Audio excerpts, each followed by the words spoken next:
If you're watching this video, you've probably had these thoughts many times. How come there's so many intelligent, capable, hardworking, disciplined people that never achieve any success or even get close to their potential? Even you watching me right now, you might feel the same way about yourself because you're a capable person, you want it bad enough, that's why you're watching this video, but maybe you haven't made the breakthrough that you want yet. Maybe you haven't achieved the levels that you want to achieve. I know that when I started on my journey of success, at a young age, I had the same questions and I had the same doubts. It took me 3-4 years of hard work, discipline, and energy and everything that I had, and I still didn't achieve success. And I wondered why not? I'm going to these seminars and it seems like everything the speaker is saying, I'm already doing. I'm reading these books and it feels like everything that is written in the books, I'm applying.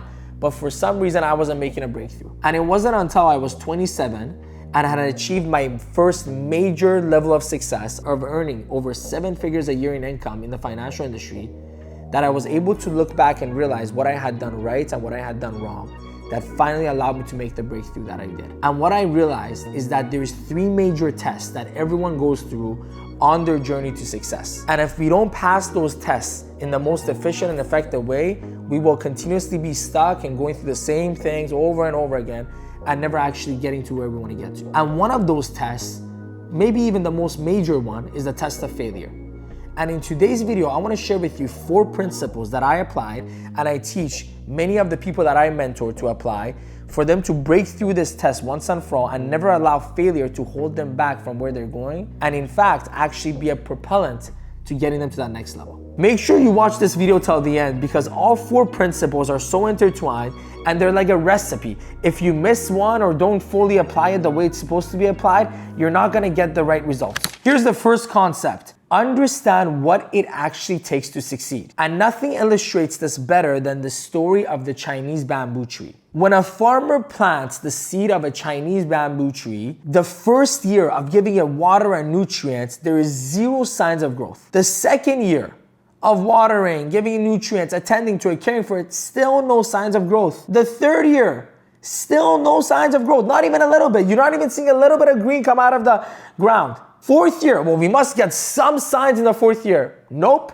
No signs of growth even in the 4th year, of caring for the seed, of giving it nutrients, of watering it, of attending to it, maybe on a day-to-day basis. But then all of a sudden in the 5th year, the bamboo tree grows by 90 feet. Exponential growth.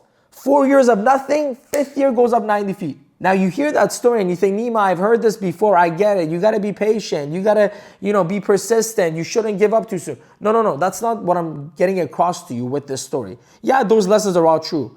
But what I wanna get across to you is this. A farmer who's experienced in growing the Chinese bamboo tree on a regular basis will not be discouraged throughout this process. They will not have doubts thinking, oh, it's been 2 years now. Am I watering it the right way? Am I giving it enough nutrients? Did I plant it properly? They're not gonna have those doubts. They're not gonna have those sleepless nights of wondering if they picked the right plant or the right seed or the right ground to plant it in. Why? Because they understand what it takes to grow a Chinese bamboo tree. They know for the first 4 years they're not gonna see any signs of growth, and they know it's the 5th year that it's gonna all of a sudden grow. So they're not gonna have the same doubts, they're not gonna have the same discouragements, they're not gonna have the same feelings that result in people quitting. Well, it's the same when it comes to success. If you have a misunderstanding or a misrepresentation of what it actually takes to succeed, if you think it's this overnight success because whoever you look up to that is successful, you only started looking up to them once they became successful. You didn't see the journey that they went through. Then of course you're gonna get discouraged if it's taking you too long, quote unquote. Of course you're gonna have doubts if you feel like, well, why isn't it happening for me even though it happened for them? That's why the first principle is so important. You have to understand exactly what it takes to succeed. And every field is gonna be a little bit different. Every profession is gonna be a little bit different. Everything, just like the Chinese bamboo tree has a different growth phase than another plant might, everything takes a little bit different. That's why having the right mentors in the area makes so much of a difference. That's why studying successful people in your specific area makes such a big difference. But you have to understand what it takes, and that's the first place to start. Because once you know what it requires to succeed, then it won't be as painful when you're going through it. Here is the second principle that relates to the first principle that I just went over. You have to be able to distinguish the difference between failing and just going through the process. Let me explain. When it comes to competitive sports, what is failure in a game? Losing the game. What is success in a game? Winning the game. But then there's a process that you have to go through before you either win or lose the game. And the process involves making different decisions, having different plays, and different things happening. And throughout that process, you're gonna make a decision to shoot the ball sometimes and you miss the shot. You're gonna make a decision to make a certain pass and you might miss the pass. You might make a decision to dribble the ball and the opponent takes the ball from you. That's part of the process. That's not actually failure. And when you look at a losing team, they get in their head thinking the process is actually failure. A player will get the ball and will shoot it and they'll miss. And they'll get in their head of, oh no, I missed the shot, I failed. And by getting in their own head, they actually disconnect from the game and it becomes a self-fulfilling prophecy where they end up losing. But the greatest players that you look at, whether it's in soccer and you got Messi and Cristiano Ronaldo or any other sport, it's actually their ability to let go of mistakes because they understand that it's part of the process. If you watch Messi or Cristiano, they'll shoot the ball many times in a game and miss a lot of shots, but they just get on with it and take the other shot. And in a game, they might make 10 shots, 8 of them miss, but 2 of them go in, and those 2 is what wins the game and what deems them as the GOATs in their sport. You watch Michael Jordan, you watch the late Kobe Bryant, you watch LeBron James, they miss way more shots than they actually make. But it's the shots that they make that lead to winning. But they couldn't make those shots if they got in their head over every little mistake that they made in the process. See, in our business, in the business that I'm in, part of the process of becoming successful is you gotta gain a lot of clients. Well, if you're gonna gain a lot of clients, you might lose a few and you might go through some rejection. Part of the process is if you wanna build an organization and have passive income, you're gonna bring a lot of people into your team that seem very capable, that want it bad enough, but they might quit. And the process of going through that over and over again eventually helps you find the superstars in your team and find the talent that you're gonna build a business with. But that's part of the process, it's not failure. But so many people make the process as an ends to it, which they go, oh, because I made this mistake or I failed here, then it means I'm never gonna become successful, and they quit too soon and they lose enthusiasm. And don't ever mistake that. Failure doesn't necessarily mean that you quit. I know a lot of people who are losing to the test of failure, but they're still in the game and they think they're winning because they haven't quit. But it's not just about quitting or staying in the game. It's about the enthusiasm you're doing it with. See, to go back to that example of the athletes that I talked about, that soccer player who missed that shot isn't gonna walk off the field and quit the game. He's gonna stay in the game. So in his mind, or in the audience's mind, or in the crowd's mind, he hasn't quit. But if his enthusiasm has gone down for the game, if his belief has gone down, if his desire has gone down, he's actually failing the test of failure. Because the whole point of the test of failure is you have to go from failure to failure without a loss of enthusiasm. So it's not just about whether you quit something or not. It's about whether you lose the enthusiasm to do it better next time. So you might be watching me, and I'm sure you're in this place where you're not quitting because you're not a quitter. You're still in the game. You're still showing up every day. But here's the question you want to ask yourself. Are you showing up with the same enthusiasm as you had before? Are you showing up with the same belief as you had before? Are you showing up with the same desire? If the answer is no, you might be losing to the test of failure. And you need to listen to the rest of this video and to the next 2 principles that I'm going to talk about to overcome it. Because there's many times in my own career, in my own business, where I thought I was passing the test of failure, but I was actually failing. Because even though I was going through the motions, I didn't have the same energy and I wasn't putting the same intentionality behind it. So make sure you listen to the next 2 principles that I'm going to go over here, because I'm going to tell you exactly how you can go from failure to failure without a loss of enthusiasm. Here's the 3rd principle. And this one and the 4th one that I'm going to go over are probably the most 2 important ones out of the 4 that I'm reviewing with all of you today. So pay close attention. In order to overcome the test of failure, you need to change your perspective of what it means to fail. One of the biggest issues with the school system is that they've programmed us to believe that failure is the end. Nothing could be farther from the truth. Yes, in school, if you fail an exam, you might be dropped from the course. If you fail the exam, you might be set back a year. And there's shame and embarrassment, and they put a red mark F on your sheet, and your parents are disappointed in you, your friends make fun of you. Failure is made out to be this horrible event that we must avoid at all costs when it comes to the school system. But in life, it's nothing like that. In fact, in life, it's the complete opposite. Failure is encouraged, and it's part of the process to success. When you watch a child learn to walk, or do they just stand up and it's like this big test that they have to go on? It's like, this is my chance. I'm either gonna walk right now or I'm gonna fall and fail forever. No, that's not how it works. The child stands up and they fail on their first step and they fall over. And the parents and whoever is around encourages them to keep trying, And they fail again. And in fact, they fail over and over again, and they fall and they bump their knees and they get hurt and they cry and they get frustrated. But they keep going until they learn how to actually walk and quote unquote succeed. So failure was part of the process to their learning. It wasn't the end to it. It's the same with anything else. Think about anything you've become good at in your life. You had to fail over and over again before you succeeded at it.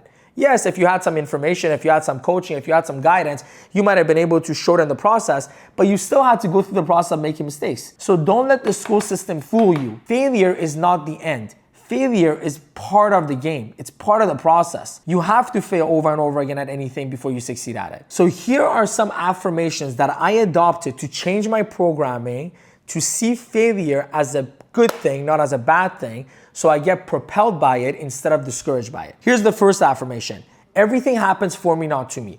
Anytime I'm going through a challenge, anytime I'm going through something and I wonder why me, why is this happening, I remind myself that everything happens for me, not to me. This thing that I'm going through, whatever challenge it is, whatever mistake it is, whatever failure it is, it's happening so I learn something so I can become better. It's happening so I can develop a certain mindset, develop a certain way of being, so I can actually handle the level of success that I'm going to have on the other side. And when I look at it that way, I'm able to see the opportunities instead of the problems. Here's a second affirmation. It's always darkest right before dawn. And if you watch movies when it comes to, success, if you read books on it, if you go and study other successful people, you'll find that all the time, almost all the time, I can't really think of any circumstance or any person that didn't have to go through this process. It was always darkest right before dawn, meaning they always went through their biggest failures, their biggest struggles right before their breakthrough. Think about the last few movies that you watched that were inspirational movies. The main character was devastated. Everything was lost. There was no way back. And then all of a sudden, right from that darkest moment, certain things happened, certain decisions were made, and the dawn came and they had the happy ending and you cheered and blah, blah, blah. It's the same when it comes to life. Every ounce of my success came after the darkest moments that I went through. Whenever I look at all the breakthroughs that I had, whether it was when I was 27 and I had the breakthrough of making $1 million a year, which was my dream at the time, or whether it was anything else that happened since then, there was always a lot of bad stuff that happened before, a lot of failures that made me question whether it was going to happen, that made me wonder, is this really for me? But by breaking through it with enthusiasm, by pushing on with belief and desire and focus, I was able to overcome it and have the success that I wanted. So always remember, it's darkest right before dawn.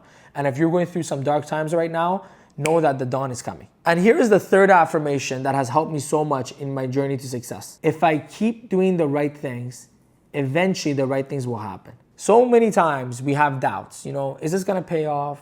Is this gonna be worth it? Are all these sacrifices, or all these hours, or all this time, is it ever actually gonna come to the point that I needed to come for my dreams to come true? We have those thoughts all the time. I know I had them for the longest time, and I'm sure you have it. The only way that I learned to overcome it was to continuously remind myself that if I keep doing the right things, eventually the right things will happen. And that allowed me to stay focused on what I can control and have faith that the things that I can't control will work themselves out. And that's exactly what happened.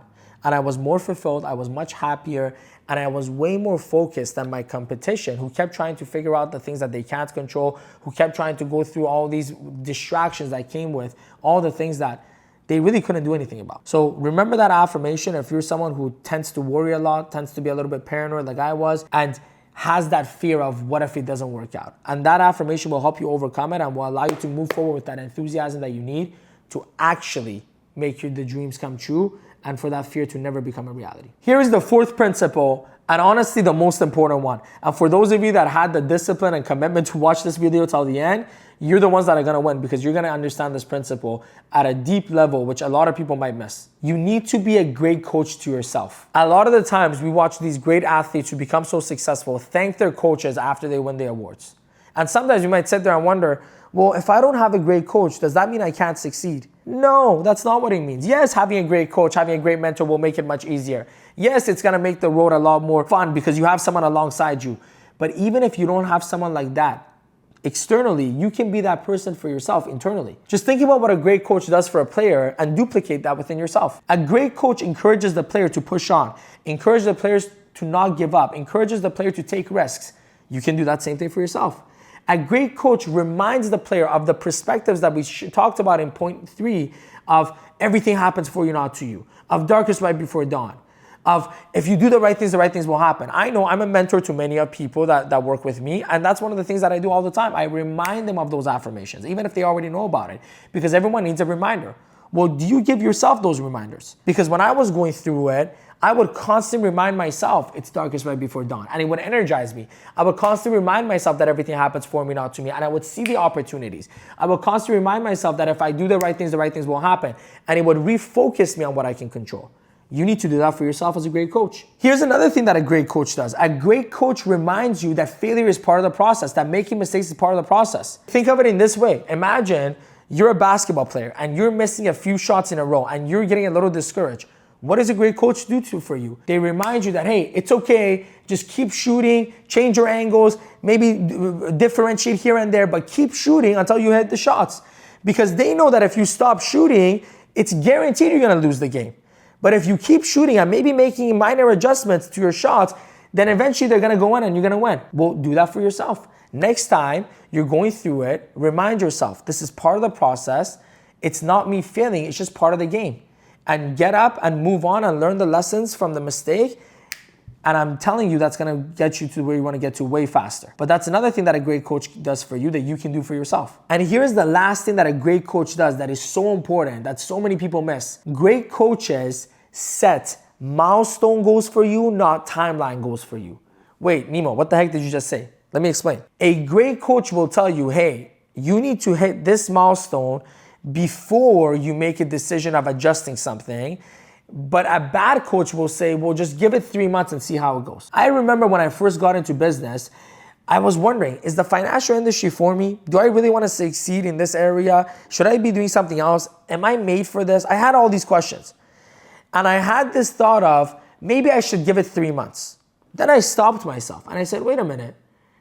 If I give it 3 months, what's probably going to happen? Well, I'm probably going to start and I'm not going to be good because you're never good at something you're new to. And it's going to hurt and it's going to be out of my comfort zone and it's going to be annoying.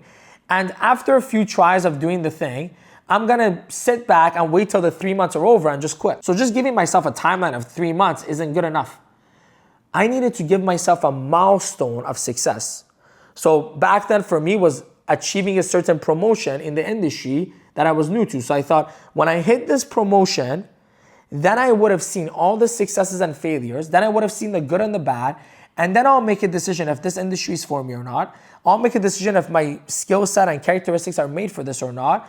And then I can decide if I want to continue or if I want to quit. By the way, that way you're quitting at the top, not at the bottom, because everyone quits at some point, but you need to learn to quit at the top, not at the bottom. So I set that milestone goal for myself, and exactly what I thought happened.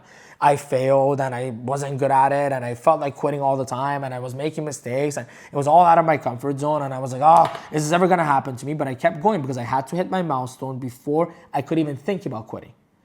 And then I did hit the milestone, and throughout the process, I saw the good and the bad. I saw the successes and the failures. And I was able to make a wise decision of, okay, now that I've seen the game, do I want to continue playing it? And thank God I made a decision to continue moving forward, because if I hadn't, I wouldn't have all the success that I have today. But remember this as this last point. A great coach sets milestone goals for you, not timeline goals. And next time you're starting something new and you're trying it out and you're seeing if it's for you, remember to set a milestone of success, not a timeline. You want to start playing the guitar? Make it a goal of, I have to learn this particular song and be able to play it smoothly before I decide if I want to continue playing the guitar or not. Don't say, I'm going to play the guitar for the next 3 months and see how it goes. And I promise you, making that little switch will make you so much better, and you'll find so many talents that you didn't think you had, because the process of finding talents is developing it, not just magically being hit in the head by it. You might be watching this video and thinking, Nima, thank you so much. I got all the great points that I needed on how to overcome the test of failure, and I'm going to apply this. I'm going to make sure that the next time I fail, I don't let it discourage me, and instead, I keep moving forward without enthusiasm. But how do I know I'm moving in the right direction? How do I know if the goals that I'm setting are set in the right way? Well, I have an awesome video talking about exactly that topic, how to set goals, how to be more strategic when it comes to game planning. And if you click right here, you can see that video in full. And before you go, make sure you subscribe and hit the bell to get notified every time you have a new video. And write in the comments, what was your favorite principle out of the 4 that you've been applying that's helping you beat the test of failure? Thank you, and until next time, bye-bye.